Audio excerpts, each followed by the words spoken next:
হীরা হইতে ধাই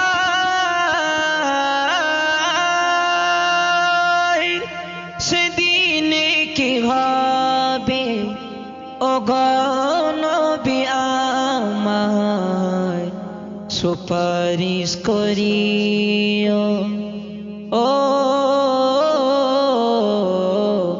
সুপারিশ করিও এ উম্মত